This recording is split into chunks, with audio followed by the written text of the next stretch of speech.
Basic Computing IT Era. Securing the computer system and introduction to e-services. An overview of modern security practice and e-service innovations. So what is information technology era? The IT era, often referred to as digital age, marks as a period characterized by rapid advancement of technology and its persuasive influence across all aspects of life. It began in the late 20th century and continues to evolve, fundamentally changing how we communicate, work, and live. We have key features. We have the digital transformation, connectivity, and data proliferation.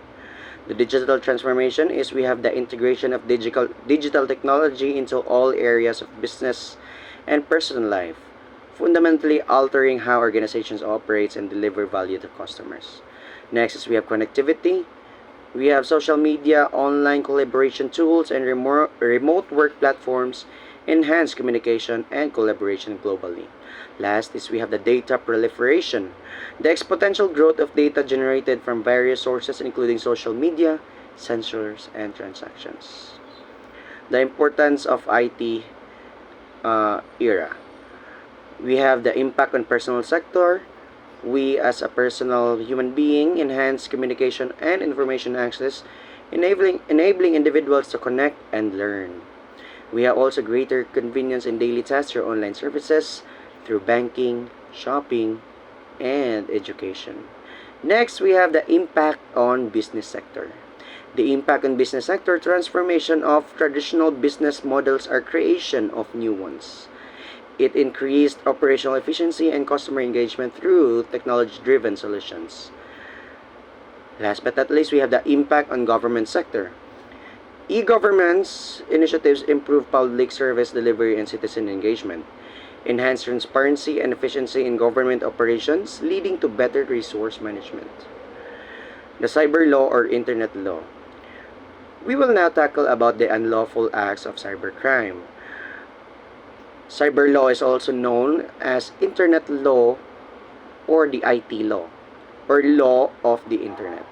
The large-scale increases in the use of smart devices and internet has led to various cybercrimes related to computers, mobile phones, data storages, and privacy data.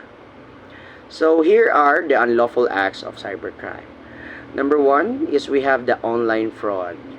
As we all know, the cyber law protects the internet users from online frauds such as credit card thefts, identity thefts, and etc. Next is we have the copyright infringement. One of these days, one of the trends in the cybercrime is the copyright infringement. Next is we have the defamation. Everyone has freedom of expression on the social media, but that doesn't give the liberty to defame another person. So if anyone defames someone by giving the fake public statements that can cause harm to one's business or personal reputation on the internet, he or she violates the cyber laws and is liable for action. Next is one of the trends is we have the cyberbullying. Cyberbullying, sometimes a person repeatedly sends messages and posts and are often defamatory. So if they are threatened online, they also violate and is need for action and is liable for punishment. Next is we have the business ethics. Most of the companies exchange documents and also transactions online. Their trade secrets are protected under cyber law. So this helps the competitive firms to protect their trade secrets. We have next is the identity theft.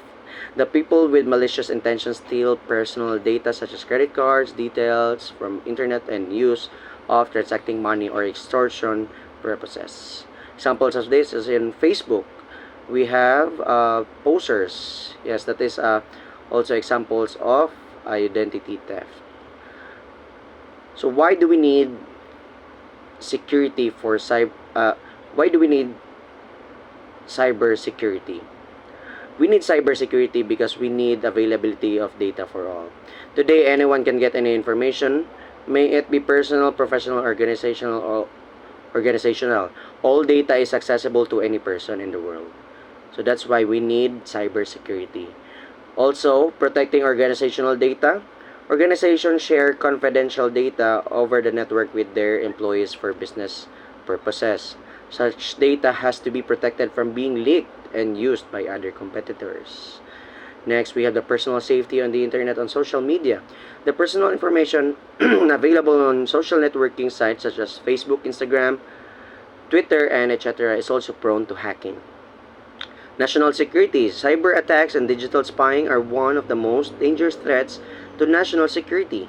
The anti-nationals and terrorists are always trying to steal sensitive data related to particular country and use it for anti-national activities. So that's why we need cyber security.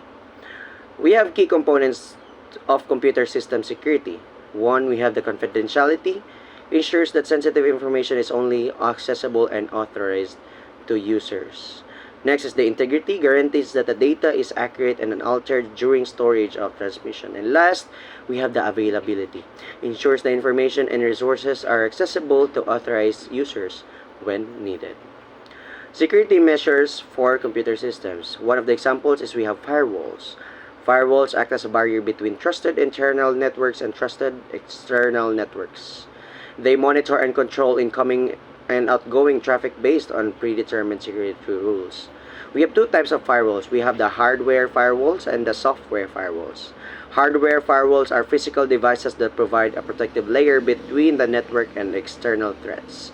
The software firewalls are the programs installed on individual devices that monitor and controls traffic at the application level, commonly used on personal computers and services.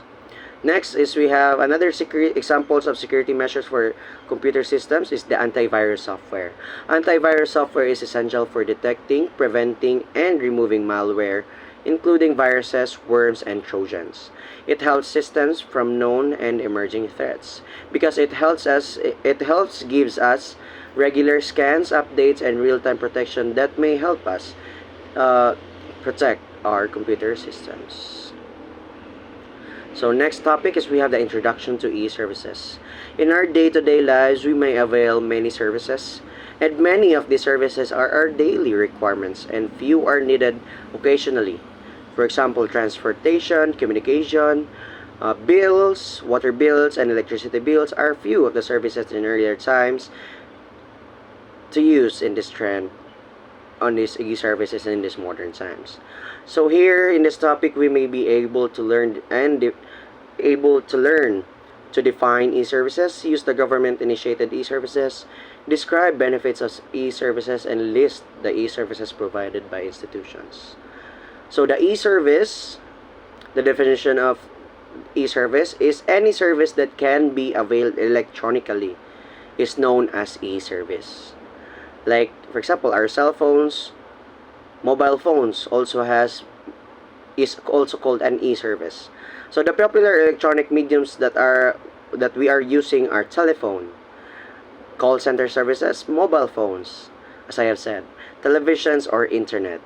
So the rise in usage of smartphones has ensured the maximization of availing the facilities and services using internet. So if you have internet, you may be able to access the e-service freely and easily. So here are the government-initiated e-services. For example, we have the National Portal of India that it allows us. The National Portal of India contains authentic information about countries such as places to visit and information on approved tour operators for different states. So the National Portal of India has a single access to all e-service being provided by the Indian government. So using the National Portal of India, we may be able to access the tourist spots of India, where to go, and also the tour operators of different states. Next is we have the Passport Seva. Nowadays, issuing and getting appointment for passport is a hassle in our everyday lives because we use it requires traveling, and in order to travel to other countries, the government issues an essential travel document known as the passport. So using the website, the portal Passport Seva, we may be able to access and get passport easily. Next is we have the DigiLocker. A DigiLocker allows us to upload scanned copies of our documents so that we can access it anytime and anywhere. Nowadays, our documents are so important and has immense value to us, such as educational certificates, driving license, voter's ID, documents associated with our home, job, vehicles, and etc. So losing any one of them can cost us dearly. So to prevent such unfortunate event, we can use the services of DigiLocker. Next, we have the SWAYAM, the Study Web Access for Young Aspiring Minds. It is a program that aims and ensures equity and quality in education. The program hosts a number of resources that can be chosen as per the learning path. The learning path could include school, certificate, diploma, undergraduate, and postgraduate. Next is we have the NROER, National Repository of Open Educational Resources. NROER is one of the educational portals that can be used for educational purposes. Resources can be accessed by one and all. Next, we have the Umang app. The Umang app, or what we call the Unified Mobile Application for New Age Governance. Umang intends to provide major services offered by the central and state government departments. So using the Umang app, we may be able to access local bodies and other utility services from private organizations. It also provides a unified approach where citizens can install one application and avail multiple government services. Next is the NDLI, the National Digital Library of India. Knowing the word, the National Digital Library of India, it is a very helpful because through NDLI, you can now access the National Library of India without going to the library itself. So the items in the repository are available in more than 70 languages and is accessible to national and international access. So next is we have the ORS, the online registration system. With an intention to link various hospitals across the country, a framework called ORS has been developed. Appointment without visiting the hospital. To ensure efficient and effective data maintenance, based on online registration and appointment system is utilized. This requires the registration of mobile number with Unique Identification Authority of India. In case the mobile number is not registered, then the patient's name is used to fix appointments and unique health identification number is issued. The highly reputed AIMS Hospital has been using framework effectively. So having a hospital appointment or having a you can access it through ORS or the online registration system. Online ticketing system. The Indian Railway is often described as the lifeline of the nation. So it will not be wrong to say that it is the most used means of transportation in India. So now using the online ticketing system, you can book early and reserve books, and also provides facility bookings, cancellation of rail tickets, along with 24/7 contact center to help customers with their tour bookings. So you can also avail train reservations, inquire available seats, and train timings. Next is the NEFT, or the National Electronic Funds Transfer. With an aim to ensure transparency and save time process monetary transactions, the Reserve Bank of India has initiated the maintenance of electronic funds transfer known as an EFT, or what we call mobile banking. So that's what they use. So next is the benefits of e-service. We have 7 benefits of e-service. Number 1 is the benefit to have a greater reach. The penetration of internet and smartphones in the Indian household can allow a person from even the remotest village to access the e-service, thus allowing greater reach. Next, one of the benefits is the access to diverse users. The e-service have been created with an aim to benefit all the sections of the society irrespective of age and qualification. Another benefit is enhances transparency, since e-service allows the users to directly connect with organizations, institutions, hence it allows transparency in the transactions. Convenient access. Another benefit is convenient access. The availability of e-service with user-friendly interfaces at a click or a touch of a finger allows users to avail services. Next, one of the benefits is timely delivery of e-service. Since the process is digital, it allows for speedy communication between departments, thus ensuring timely delivery of the e-services. Also, another benefit is it saves cost. It saves cost for both the service provider and the person availing the services in terms of setting up infrastructure, hiring employees, and transportation, paperwork, and etc. Last but not the least is we have the easy expansion. It is easier to upgrade features or add services to improve the user's experience and service feature. So the institution initiatives, taking advantage of the initial digital revolution, nearly all the institutions have accommodated technology in their day-to-day operations to benefit its users. They have successfully migrated their essential processes from manual to online e-services.